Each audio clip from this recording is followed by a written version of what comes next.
আপনারা হয়তো ইতিমধ্যেই দেখতে পাচ্ছেন যে একজন ছাত্রলীগ নেতার মাকে নামাজরত অবস্থায় ওনাকে আপনার ধারালো অস্ত্র দিয়ে হত্যা করেছে। আসলে এই হত্যাকাণ্ড একটি নজিরবিহীন ঘটনা। ইতিমধ্যে বাংলাদেশে আমরা 2024 সালে এসেও কিন্তু আমাদের এই দৃশ্যগুলো দেখতে হচ্ছে। আসলে এটি একটি হৃদয় বিদারক ঘটনা। যারা এই ঘটনার সাথে যারা জড়িত, যারা সম্পৃক্ত, তাদেরকে কি আদৌ আইন শৃঙ্খলা বাহিনী তাদেরকে কি ধরবে বা তার কি বিচার হবে যারা ইতিমধ্যে এই হত্যাকাণ্ড ঘটিয়েছে? আজকে কি সেই ছেলেটি ছাত্রলীগ করে বলেই কি তার মাকে কি হারাতে হয়েছে? বা কারা এর সাথে জড়িত, কিভাবে তাকে হত্যা করলো, এই রহস্য উদ্ঘাটন কে করবে? যদি আমাদের দেশে আইনের শাসন থাকে, অবশ্যই তাদের যারা ইতিমধ্যে এই খুনের সাথে সম্পৃক্ত তাদেরকে কিন্তু অ্যারেস্ট করবে। আজকে যে এই ঘটনাকে কেন্দ্র করে মানুষের মনে উদ্বেগ দেখা দিয়েছে। নামাজরত একজন মহিলাকে আপনার হত্যা করা হয়েছে। কি এমন ক্ষোভ ছিল তাদের, বা কিসের জন্য এই ঘটনাটি সংগঠিত করা হয়েছে? ছেলে ছাত্রলীগ করতে বলে? তাহলে এদেশের সকল স্টুডেন্ট ছাত্রলীগ হয়ে যাবে যদি এই জন্যই করে থাকে। যদি এই জন্যই তাকে হত্যা করা হয়ে থাকে তার মাকে, তাহলে অবশ্যই গোটা বাংলাদেশের মানুষ ছাত্রলীগ হয়ে নামবে এর প্রতিবাদের জন্য।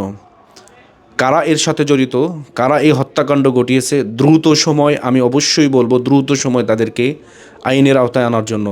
যদি আইনের আওতায় আনতে ব্যর্থ হয় তাহলে এর পরিণাম কিন্তু আপনাদেরকে, মাসুল আপনাদেরকে দিতে হবে।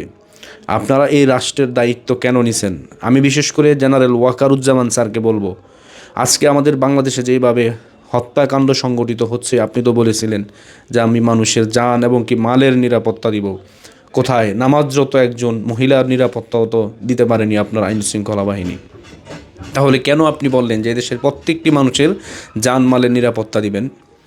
আমরা কি তাহলে ধরে নেব যে ছেলেটি ছাত্রলীগ করতো বলেই কি তার মাকে হত্যা করেছে, বা তাকে বাড়িতে না পেয়ে তার মাকে হত্যা করেছে? যদিও রহস্য পুরোপুরি উদ্ঘাটন হয়নি, সত্য রহস্য উদ্ঘাটন করে কারা এর সাথে জড়িত তাদেরকে অবশ্যই আইনের আওতায় আনতে হবে, এবং এটি আমরা জোর দাবি জানাই।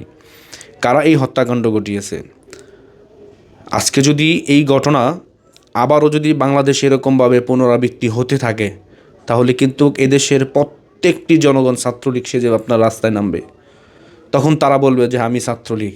ছাত্রলীগ দেখে কি আজকে আপনারা এরকম হত্যা নির্যাতন চালাবেন আর মানুষ মুখ বুজে সহ্য করবে? এটা কখনোই হতে পারে না। আমি ঘটনা যতটুকু শুনেছি, তাকে বাড়িতে না পেয়ে নাকি তার মাকে আপনার এলোপাতাড়ি কুপিয়েছে নামাজরত অবস্থায়। যদি ঘটনা সত্য হয়ে থাকে তাহলে অবশ্যই আমি বলবো যারা এর সাথে যারা সম্পৃক্ত তাদেরকে দ্রুত আইনের আওতায় এনে শাস্তি প্রদান করার জন্য এবং কি তাদের ফাঁসির রায় কার্যকর করার জন্য আমি উদাত্ত আহ্বান জানাবো।